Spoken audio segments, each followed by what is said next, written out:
Bom dia a todos, bom dia a todas. Bom dia para você que está nos assistindo pela TV UFMA no Maranhão e pela Pop TV em Sobradinho e Porto Alegre. Sejam todos muito bem-vindos e bem-vindas a mais um ICL Mercado Investimentos. Hoje é dia de passar por assuntos importantes porque saíram os reajustes salariais, a gente vai falar sobre isso, vamos falar sobre Bolsa Família e seus reajustes ou não. A gente também vai passar aí por assuntos importantes, passando ali pelo raio-x e o retrato do microempreendedor aqui no Brasil. E hoje a agenda, já estou adiantando para vocês, está muito voltada para os Estados Unidos. Então a gente vai trazer esses temas para debater com vocês. Mas antes de tudo isso, eu vou dar bom dia para o André. Bom dia, André, como você está? Bom dia, Débora. Bom dia a todos os nossos telespectadores. Hoje vamos falar aí da questão de precarização do trabalho, mais uma vez aí, explicando a questão das MEIs aí. Vamos falar também do orçamento do ano que vem, essa história do Bolsa Família não tendo reajuste, novamente problemas do novo arcabouço fiscal aí, mais uma treta aí, a gente vai explicar mais um pouquinho. Mas também vamos falar de coisa boa, né? Porque o brasileiro está cada vez aí mais conseguindo reajuste bom, acima da inflação, resultado aí do cenário econômico positivo que a gente vive hoje, né? Mas antes de tudo isso, já vamos partir para a nossa agenda do dia, né? Estados Unidos, a agenda internacional, tomando todo o espaço que a gente tem, né, Débora? Hoje a agenda está bem voltada para os Estados Unidos, não saíram dados muito importantes na Europa durante a manhã, esses dados ficaram mais concentrados ontem, então grande parte da nossa agenda hoje, como vocês podem ver, pelo menos aqui, está bastante voltada para os Estados Unidos. Os reajustes salariais não estão aqui, inclusive saíram ontem à tarde, mas o mercado não quer saber de reajuste salarial, por isso que não sai normalmente em agendas de mercado financeiro. Então vamos ver o que o mercado está olhando hoje, o que deve mexer aí com o sentimento. O Departamento do Comércio vai divulgar às 11 horas, agorinha, vendas de moradias novas em julho.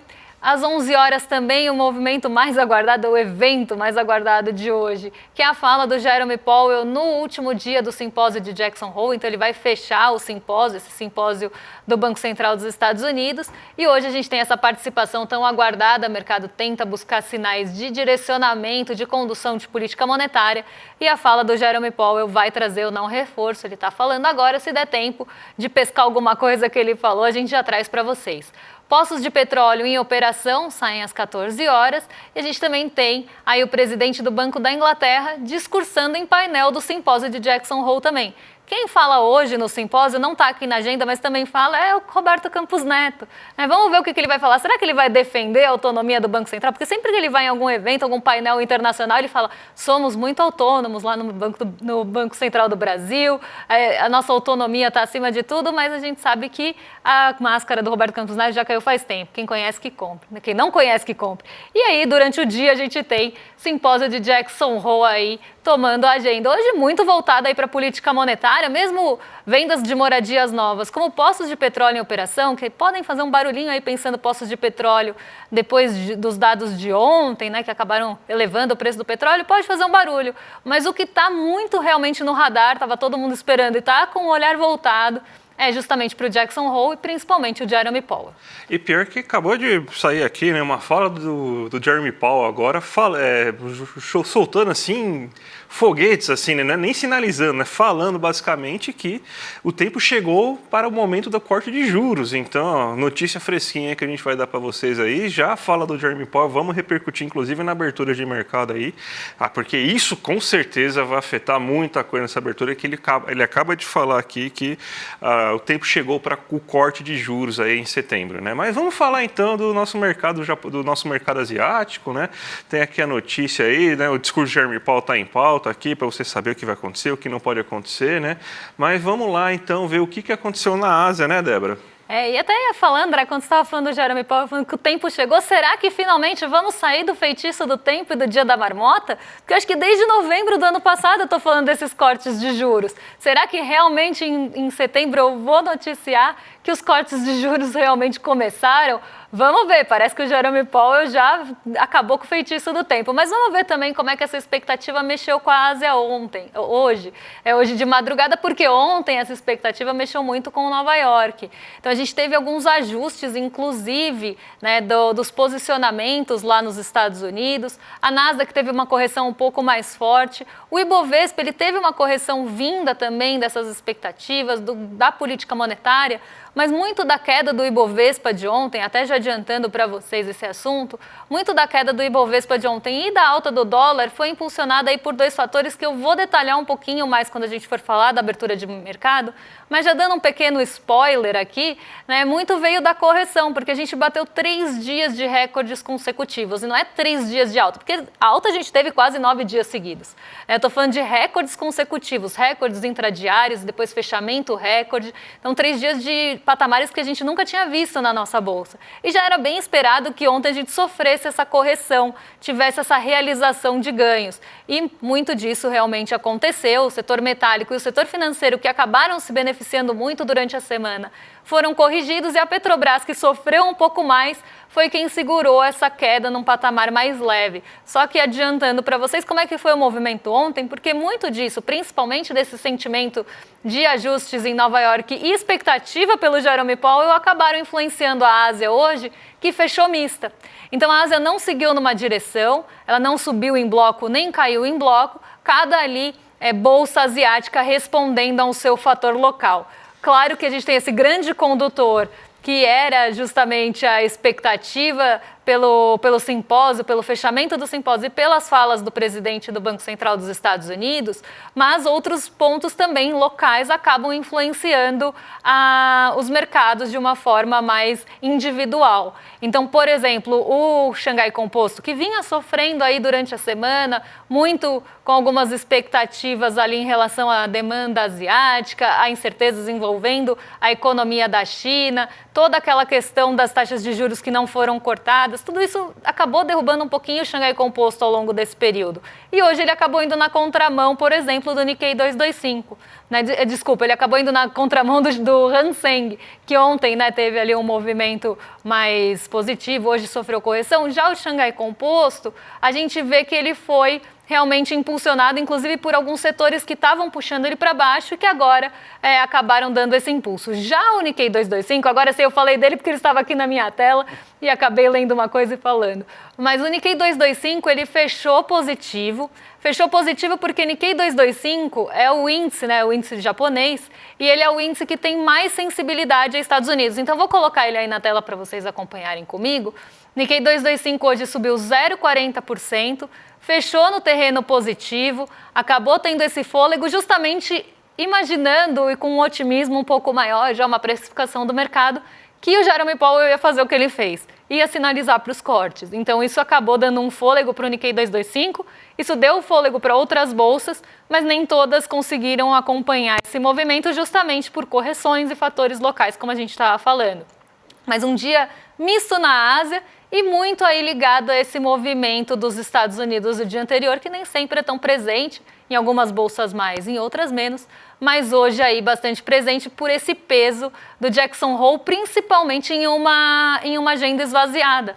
Pode ver que a agenda está tomada por isso, então esse peso acabou aí chegando à Ásia. Mas vamos vir aqui para o nosso Brasil, porque a gente tem assunto para falar aí com vocês que mexe com o bolso do trabalhador. Vamos falar de reajuste salarial, né? O reajuste do Bolsa Família, na verdade, né? Bolsa Família primeiro. Primeiro é do Bolsa Família. Vamos começar com as notícias negativas, né? Porque você teve ontem uma fala do ministro Wellington Dias, do Desenvolvimento Social, né? Que ele fala justamente aí sobre reajuste do Bolsa Família e fala que não é previsto um reajuste para o Bolsa Família para o próximo ano. Isso tem muito a ver com aquilo que a gente falou ontem de guerra que você tem entre as diversas pastas, né? Porque não automaticamente vão ter gastos que vão subir acima da inflação e acima dos 2,5% que é o permitido que você eleve o gasto de um ano para o outro. A gente viu aí, a gente vai tratar, até que eu acho que na próxima semana vamos tratar com mais detalhes lá o orçamento, né? Você vê aí que o orçamento aí conseguiu subir, a arrecadação conseguiu subir quase 9%, já está quase 9% acima do que se arrecadou no ano passado, mas mesmo assim a gente só vai conseguir pegar desses 9% 2,5%. Então você vê aí que teria tanto espaço para você conseguir fazer, aumentar coisas, para você conseguir melhorar contas aqui no Brasil, mas no fato você tem então que uma guerra orçamentária aí que acontece por causa dessas travas do novo arcabouço fiscal.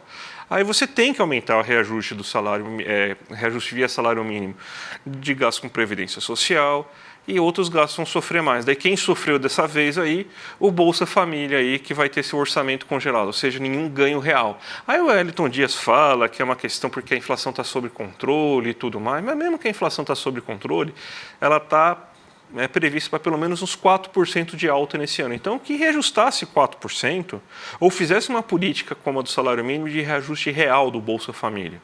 Isso seria muito importante, porque isso aí estimularia, por exemplo, aumento na renda, aumento no consumo, aumento da demanda, aumento da procura aí por bens e serviços, melhoraria ainda mais a situação, daria mais dignidade para essas pessoas, mas não. A gente tem que pensar no fiscal. Então, quando a gente fala assim, a corte fiscal, tem que controlar o fiscal aí, todo mundo tem na imagem lá que vai fazer cortes fiscais, vão fazer reajustes fiscais aí, vai ser o alto funcionalismo público, vão ser obras faraônicas que vão ser cortadas, vai cortar assim gastos do Congresso. Não, gente, corte fiscal é isso.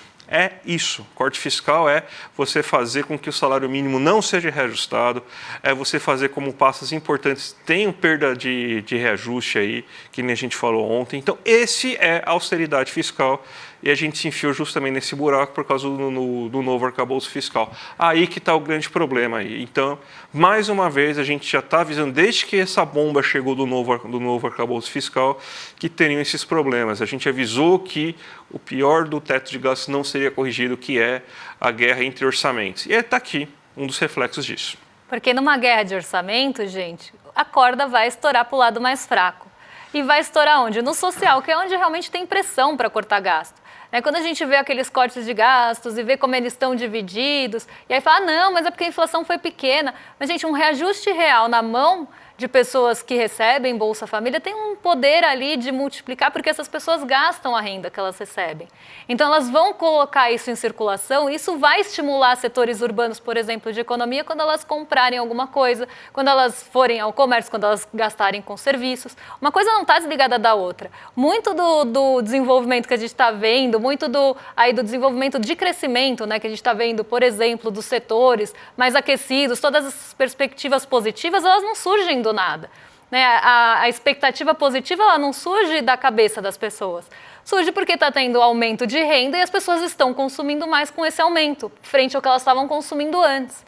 Então, você colocar dinheiro na mão, por exemplo, de pessoas que recebem Bolsa Família, você também multiplicar isso, é fazer esse dinheiro circular.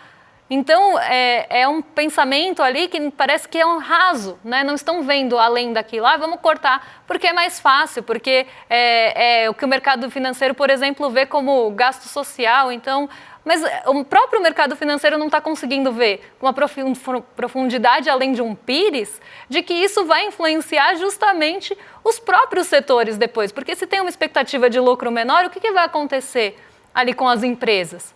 Elas vão cair. Então, assim, é um pensamento ali muito, não só mesquinho, mas um pensamento raso em relação à economia. E é justamente esse movimento contrário que estava dando certo.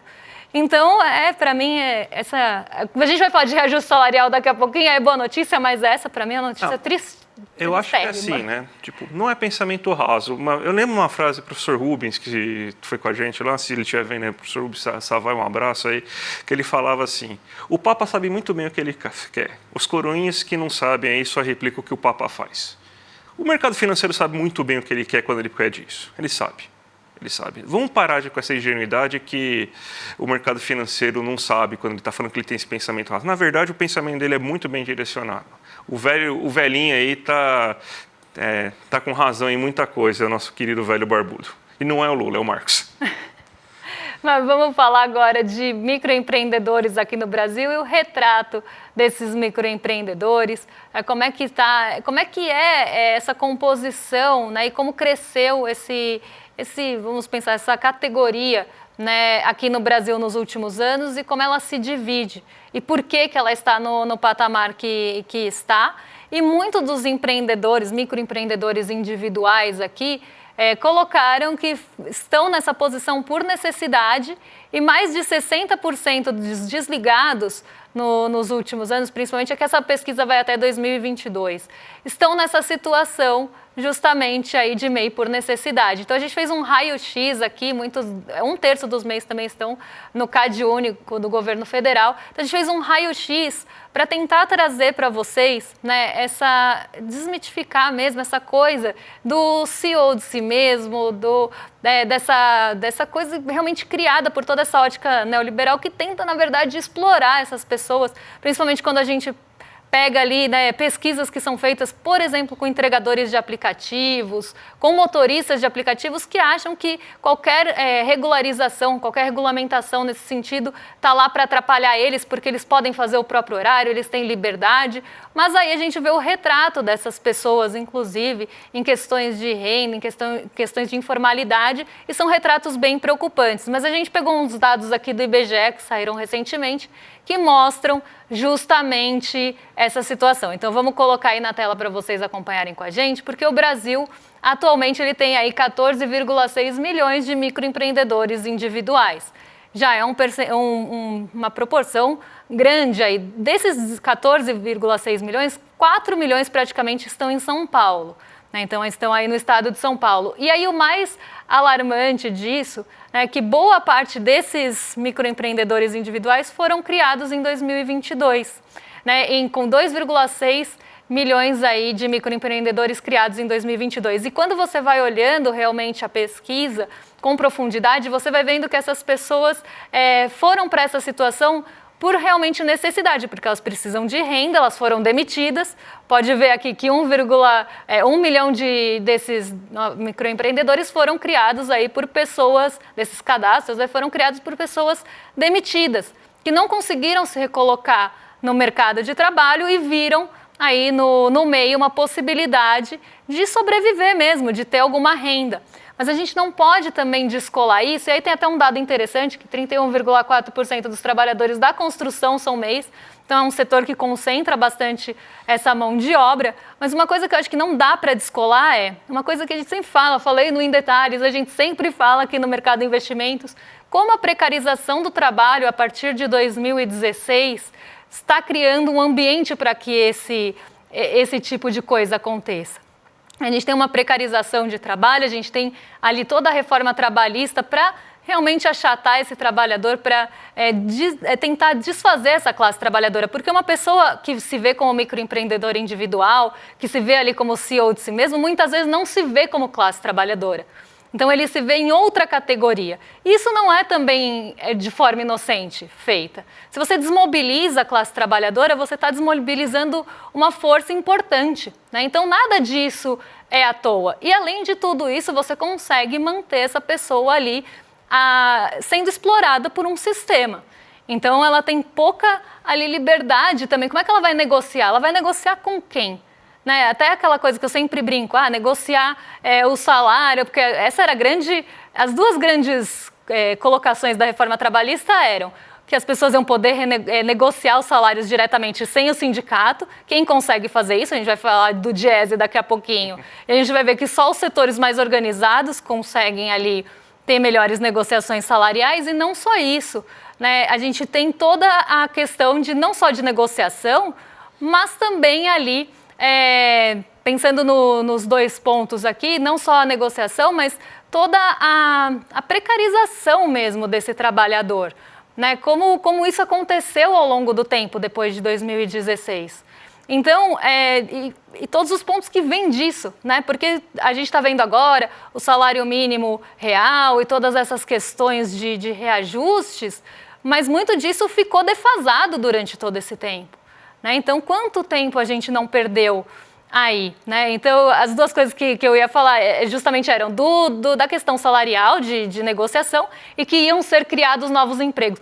Mas que empregos? esse tipo de emprego, emprego por necessidade, emprego informal. Então, eu acho que os grandes desafios aqui do nosso mercado de trabalho atualmente, a gente discute muito isso, é como criar empregos com qualidade, com renda real, com aumento de renda real, com renda ali que faça sentido, que dê para o trabalhador também um poder, não só de barganha, de negociar seu próprio salário porque o desemprego caiu, mas também ali de empregos formados com qualidade, né? Não informais. E não pessoas que foram demitidas, não se recolocaram e tiveram que buscar ali na informalidade ou no microempreendedorismo, alguma forma de sobrevivência, de necessidade de realmente conseguir trazer alguma renda. Então, acho que esse é um reflexo do nosso mercado, uma reflexão, desculpa, do nosso mercado de trabalho que precisa ser feita. E vem muito em linha com o DIEESE e com os reajustes salariais, né, André? Exatamente. Vamos falar desse assunto agora aí, que hoje de manhã, né, ninguém fala desse assunto, mas a gente sempre toca aí, porque o DIEESE fica escondido aí das grandes notícias, né? Mas aí, vamos falar de coisa, finalmente, depois de 20 minutos de programa, pelo menos uma notícia boa aqui, que a gente teve aí, de novo, bons resultados aí nas negociações salariais no mês de julho, né? Uma parte esmagadora aí dos trabalhadores está conseguindo reajuste salarial acima da inflação, ou seja, ganho real do seu salário. Não é simplesmente recompor, é ganho real. A gente tem mais de 92%, inclusive se a gente pegar também quem ganha junto, quem ganha reajuste igual à inflação, então mais de 92% tem reajustes aí igual à inflação aí nesse mês aí de julho. Vamos pegar os gráficos que a gente montou para vocês terem uma ideia de como que foi essa movimentação aí nesse momento. Então a gente tem o primeiro gráfico que está mostrando aí nesse ano, né, nas negociações nesse mês, né, 85,3% acima do INPC, que é o índice que é muito mais voltado, reflete muito melhor a cesta de consumo do trabalhador. E 7,4% igual ao INPC, só 7,4% tiveram reajuste abaixo do INPC, ou seja, tiveram reajuste menor do que a inflação. Vamos para o próximo gráfico aí que a gente montou, que é o gráfico que está mostrando por categoria. E é justamente isso que a Débora falou. Você está vendo? A categoria, a indústria, é de longe a categoria mais organizada trabalhista, em sindicatos que aqui a gente tem no Brasil. Né? Só ver o histórico da luta sindical, inclusive nasceu na indústria. Né? E esse setor que ainda tem uma grande organização trabalhista consegue 87,8% de reajuste e só 3% aí de reajuste abaixo da inflação. Agora, se pega comércio, que historicamente você tem muito MEI, você tem muita gente que trabalha só por um salário mínimo, muita gente jovem que trabalha, que não se organiza em sindicatos. Olha como a diferença é grande. 76,4% das pessoas desse ramo conseguem reajuste, 76,4%. Consegue até o reajuste igual à inflação, porque a inflação está baixa, então até consegue, e tem abaixo do INPC 2,2%. Mas olha a diferença do serviço, que também é um setor bem organizado, tem grande organização trabalhista, 86,7%, para o demais, né? Tem mais algum gráfico aí, Débora, ou não? Não, eram esses mesmo. E acho que é justamente isso que a gente queria mostrar. Uma coisa que não está desligada da outra o tempo todo. Né? Desde que a gente está falando reajuste de Bolsa Família, a gente falou dos MEIs e dessa condição aí que muitos, até quando se faz pesquisa em relação a isso, muitos não gostariam de estar na informalidade, pensando no trabalho informal ou como microempreendedores individuais. Né? Muitos ali até se colocam que gostariam de estar com CLT, né, sob o regime CLT. Inclusive, a gente falou muito sobre isso quando aquela desinfluencer falou que xingou, né, uma pessoa de CLT. E muita gente gostaria de receber esse xingamento, vamos pensar assim, da desinfluencer, que não tem nada de xingamento nisso. Muita gente gostaria de sair de algumas situações. E aqui a gente vê, né, essa organização mesmo refletindo em reajustes. Uma coisa não está desligada. Se você desmonta isso, o que vai acontecer? Né? A gente vai ter aquele cenário que a gente tinha em alguns anos para trás, vocês não precisam ir muito longe, vai 3 anos para trás aí para ver como é que era justamente essa tabela. Era praticamente ao contrário. E aí a gente via ainda a indústria segurando um pouco os reajustes, mas o restante praticamente invertido. Vamos então, Débora, 2 minutinhos para a gente fazer a abertura de mercado aí. Coloca já na sua tela aí o que está acontecendo. A Bolsa Brasileira subindo de novo, o dólar caindo de novo. E por que está acontecendo tudo isso, Débora? Jackson Hole, né? Assim, movimento mais forte hoje, porque a gente tem uma agenda bem esvaziada, poucos condutores hoje, tanto aqui dentro do Brasil quanto fora. Então, o grande peso, como falei, ia ficar mesmo com o Jackson Hole. O que poderia levar esse movimento para o negativo? Caso Jerome Powell falasse algo que não era esperado, justamente sinalizar para o contrário aí do que ele falou, falar que não vai ter corte, ou que ainda está muito estudado, que está distante. Como ele não falou nada disso, a gente vê as treasuries, né, que são os títulos de dívida dos Estados Unidos pré-fixados aqui, o rendimento desses títulos, caindo hoje mais 1%. Esses títulos vêm desacelerando há algum tempo já nessa expectativa, o mercado vive de expectativa, isso eu sempre falo aqui. Então, já nessa expectativa, a gente já tinha essas treasuries caindo outros dias e elas continuam em queda hoje, reforçadas aí por esse pronunciamento. O nosso DI futuro, que são os nossos juros futuros, né, as nossas expectativas para os juros no futuro também estão caindo hoje, 0,69, e o dólar acompanhando essa queda, porque se a gente tem um enfraquecimento dos títulos de dívida dos Estados Unidos e começa a se pensar que vai entrar mais recurso aqui, seja na nossa bolsa, seja na nossa renda fixa, e eu já vou falar um pouquinho disso, esse dólar ele vai cair. E aí, a gente está vendo esse reflexo hoje, ele sai de 5,59 ontem e está em 5,51. O DXY também tá caindo aqui, DXY mede dólar frente a pares, então o índice desvalorizando porque os pares do dólar estão se valorizando. E a nossa bolsa hoje conta com um apoio que não tem contado nessa semana. A gente vê o petróleo Brent bem morno, bem andando de lado, mas nos últimos 2 dias da semana ele vem se valorizando, o que dá apoio para o Ibovespa também. E aí eu queria só chamar a atenção para um último ponto, eu prometo que não vou mais falar aqui do giro de mercado, a gente já vai passar aí para encaminhar para o fim do programa, mas um ponto bem importante é que, lembra quando a gente falou do Roberto Campos Neto, que foi lá falar que eu votei com a camisa, espero que o meu sucessor não seja ali julgado por isso? Lembra que eu falei que tinha um parágrafo ali muito importante, que ele falou que tinha divergências no Banco Central, que o Banco Central não estava com um pensamento único, e eu falei que ele não era inocente nem bobo de falar isso? O que aconteceu? Quando ele falou essa frase, ela acabou repercutindo muito, trouxe incerteza para o Banco Central e aquela confiança que vinha sendo construída pelo Galípolo, com todo o seu aceno ali, aquele abraço caloroso para o mercado financeiro, parece que acabou indo ali, diminuindo um pouco, né? Toda aquela confiança que estava sendo construída, e não à toa, Roberto Campos Neto não ia fazer isso inocentemente. Ele está para deixar o cargo e vai deixar o cargo aí com o estrago que ele puder fazer. E aí ele fala isso, e aí o Gabriel Galípolo ontem, em vários pronunciamentos que ele teve que fazer, e eu falei muito disso nos também pronunciamentos ali da Faria Lima, ele teve que ficar consertando isso, falando não é bem assim, acenando de novo para o mercado.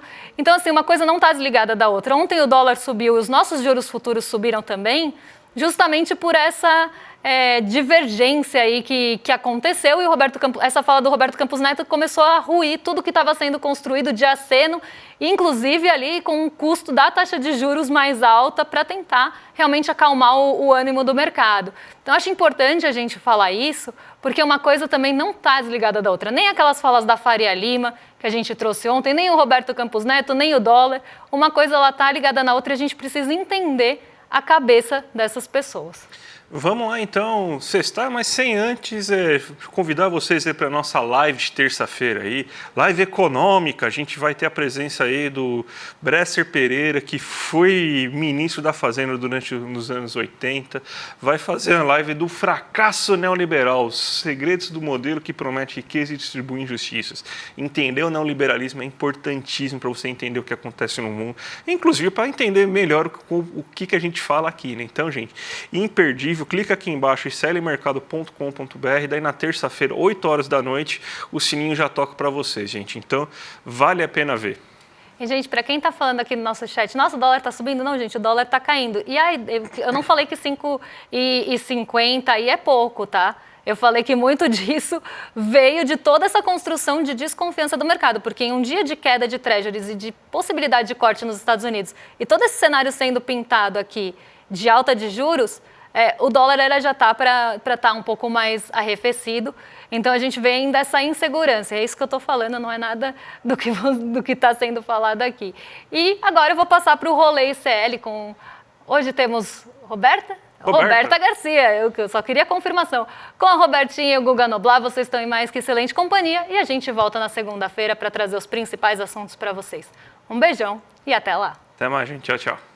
Tá a fim de ter uma aula com um ex-ministro da Fazenda, ex-ministro da Ciência e Tecnologia, doutor honoris causa, eleito maior intelectual do Brasil em 2014 e um dos grandes professores que a gente tem no nosso país?